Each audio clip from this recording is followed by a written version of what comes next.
In the small coastal village of Ao Nang, nestled between lush mountains and the Andaman Sea, there was a legend that sent chills down the spines of even the bravest villagers. This legend spoke of Phra Nang Cave, a secluded cavern hidden among the cliffs, where whispers of restless spirits echoed through the dark, damp air.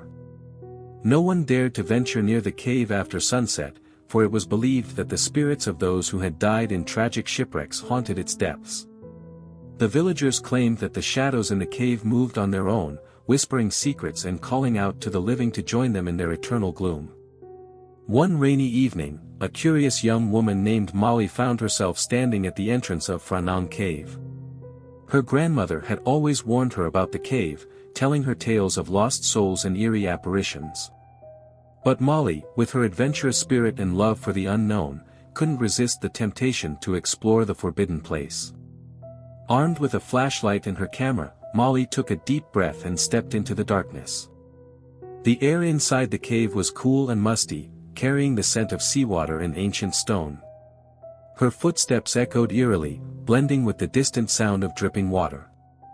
As she ventured deeper, the beam of her flashlight revealed intricate carvings on the cave walls, symbols and figures that seemed to tell stories of a time long forgotten. Molly paused to take a few photographs, marveling at the artistry and wondering about the people who had created them. Suddenly, the light flickered and dimmed. A cold breeze swept through the cave, causing her to shiver. Molly turned around, expecting to see the entrance, but instead, she was met with pitch blackness. Panic surged through her veins as she realized she had lost her way. She called out, her voice trembling, "Hello? Is anyone there?" The only response was the echo of her own voice, distorted and haunting. Molly took a step forward, her hand brushing against the rough cave wall for support. The whispers began then, soft, indistinguishable murmurs that seemed to come from all directions. She strained to hear, trying to make out the words, but they eluded her understanding. "Who's there?" she demanded, her voice echoing once again. The whispers grew louder, more insistent, as if the spirits were trying to communicate something urgent. Suddenly, her flashlight went out completely, plunging her into total darkness. Molly fumbled with it, her hands shaking, but it wouldn't turn back on. She felt a presence behind her, cold and foreboding. Her heart pounded in her chest as she slowly turned around. In the dim light that filtered through the cave entrance, she saw them, shadows moving and shifting, their shapes indistinct but undeniably human. They floated closer, their whispers now a cacophony of voices. Molly backed away, her breath coming in short, terrified gasps. The shadows reached out with ethereal hands, brushing against her skin with an icy touch. She could feel their sorrow, their longing, and their anger. It was as if they were trying to pull her into their world, to make her one of them. With a burst of adrenaline, Molly broke free from their grasp and ran towards the faint light of the cave entrance. The whispers followed her, growing fainter with each step. She stumbled out of the cave, collapsing on the wet sand outside, gasping for air. The rain had stopped, and the sky was clearing, revealing a crescent moon that cast a silvery glow on the beach. Molly looked back at the cave, her heart still racing. The entrance seemed to pulse with an eerie energy, the shadows within still whispering their secrets. As she gathered her courage and stood up, she knew one thing for certain: Phra Nang Cave was not just a legend. It was a place where the past and present intertwined, where restless spirits dwelled, and where the whispers of the dead would forever haunt the living. Molly couldn't shake the feeling of unease that had settled over her since her terrifying encounter in Phra Nang Cave. The whispers haunted her dreams, filling her nights with restless sleep and shadowy figures that beckoned her back to the cave's dark depths. Despite her fear, a part of her felt drawn to the place, as if the spirits were calling her to uncover their secrets. Days turned into weeks, and Molly found herself unable to focus on her daily life. The villagers noticed her distracted demeanor and whispered amongst themselves, worried that she had been touched by the spirits of the cave. Her grandmother, sensing her turmoil, tried to comfort her with herbal teas and protective charms, but nothing could quell the growing compulsion to return.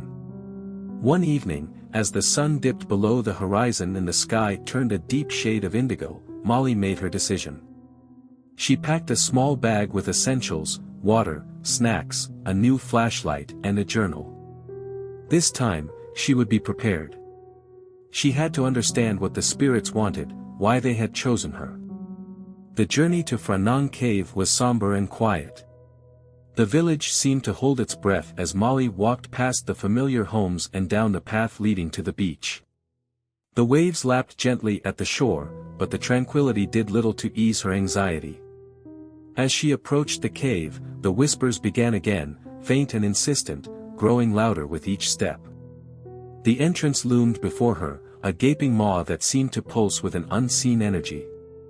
Taking a deep breath, Molly stepped inside, her flashlight casting long, eerie shadows on the cave walls. The air was colder than she remembered, and the musty scent was tinged with something metallic.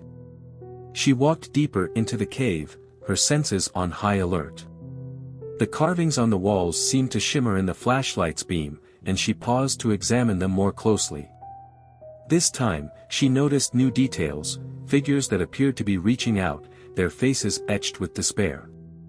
Molly opened her journal and began to sketch the carvings, hoping to make sense of the ancient symbols. As she worked, the whispers grew louder, more distinct. She could almost make out words now, fragments of sentences that seemed to plead for help. Free us. Help us. Find the key. Her heart raced as she tried to decipher the messages. What key? What were they trying to tell her? Suddenly, her flashlight flickered, and the cave was plunged into darkness once again. Molly's breath hitched as she fumbled with the light, but it wouldn't turn back on. The whispers became a cacophony of voices, swirling around her, pressing in on her from all sides. She felt a cold touch on her shoulder and spun around, but there was nothing there. Panic rose within her, but she forced herself to stay calm. Please, she whispered into the darkness, I want to help you. Tell me what to do. The voices quieted, and for a moment, there was only silence. Then, a single, clear voice spoke directly into her mind. The locket, find the locket. Molly's mind raced as she tried to recall any mention of a locket in the village's stories. Her grandmother had once told her about a young woman who had perished in a shipwreck, clutching a locket that held a picture of her beloved. Could this be the key the spirits were referring to? Determined, Molly made her way back to the cave entrance, her heart pounding with a mix of fear and resolve. She knew she had to find the locket and return it to the cave. It was the only way to set the spirits free and put an end to the haunting whispers. As she emerged from the cave, the cool night air filled her lungs, and she looked out at the moonlit beach. The journey ahead would not be easy, but Molly was ready. The spirits had chosen her for a reason, and she would not let them down. With a newfound sense of purpose, she set off towards the village, the echoes of the past guiding her steps. The locket awaited, and with it, the promise of peace for the restless souls of Phra cave. The village lay cloaked in the stillness of night as Molly made her way back, her mind racing with thoughts of the locket. Her grandmother's tales echoed in her memory, stories of a tragic love lost to the sea and a locket that held the key to an ancient mystery. Molly's footsteps quickened as she approached her grandmother's home, her heart pounding with urgency. Bursting through the door, she found her grandmother sitting by the fire, the flickering flames casting long shadows on the walls. The old woman's eyes widened in surprise at Molly's disheveled appearance and the determination etched on her face. "Grandmother," Molly gasped, "I need to find the locket. The one you told me about, the woman from the shipwreck. Do you know where it is?" Her grandmother's expression grew somber. "Molly, why do you seek that cursed locket? It has brought nothing but sorrow." "The spirits in the cave," Molly explained, "they're calling for it. They said it's the key to freeing them." The old woman sighed deeply, her eyes reflecting the weight of years gone by. The locket belonged to a woman named Eerie. She was deeply in love with a sailor, but their ship was caught in a terrible storm. She drowned, clutching the locket that held their picture. Her body washed ashore, but the locket was lost to the sea. Molly's heart sank. Then how can I find it? If it's lost in the ocean? Her grandmother shook her head. Not all was lost. After the storm, some villagers found the locket among the wreckage and brought it to the shrine at the edge of the village. They believed it would bring peace to her spirit. It might still be there. With renewed hope, Molly thanked her grandmother and set off towards the shrine. The moon hung high in the sky, casting a silvery glow on the path. The shrine, an old wooden structure nestled among ancient trees, emanated a sense of reverence and mystery. As Molly approached, she felt a chill in the air, the same cold presence she had felt in the cave. She pushed open the shrine's creaking door and stepped inside. The air was thick with the scent of incense and old wood. At the center of the shrine stood an altar, adorned with offerings and candles. Molly's eyes scanned the altar, searching for any sign of the locket. Her gaze fell upon a small, ornate box tucked away in a corner, almost hidden from view. Her hands trembled as she reached for it, lifting the lid to reveal the locket inside. It was a delicate piece, tarnished with age but still beautiful. Inside, a tiny, faded portrait of a young couple stared back at her. Clutching the locket tightly, Molly felt a surge of determination. She knew what she had to do. She returned to Phra cave, the whispers growing louder with each step. The spirits seemed to sense the locket's presence, their voices rising in a chorus of anticipation. As she entered the cave, the shadows seemed to shift and part, guiding her deeper into the darkness. Molly's flashlight flickered, casting eerie shapes on the walls.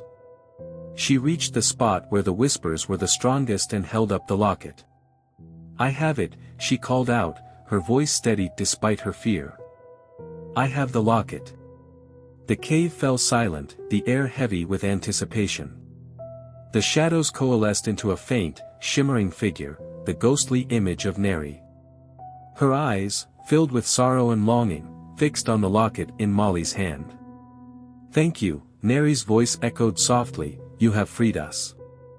As Neri reached out, her ghostly fingers touched the locket. A brilliant light filled the cave, and the shadows dissipated, their whispers fading into the ether. The oppressive cold lifted, replaced by a gentle warmth. Molly watched in awe as Neri's spirit, along with the others, began to ascend, their forms dissolving into the light. The cave was silent now, the restless spirits finally at peace. Molly felt a sense of calm wash over her, knowing she had done what she was meant to do. She emerged from the cave into the dawn light, the first rays of the sun painting the sky in hues of gold and pink. The haunting whispers were gone, replaced by the gentle sound of waves lapping at the shore. The legend of Phra cave had come to an end, but Molly knew the story would live on, a testament to the enduring power of love and the unbreakable bond between the living and the dead.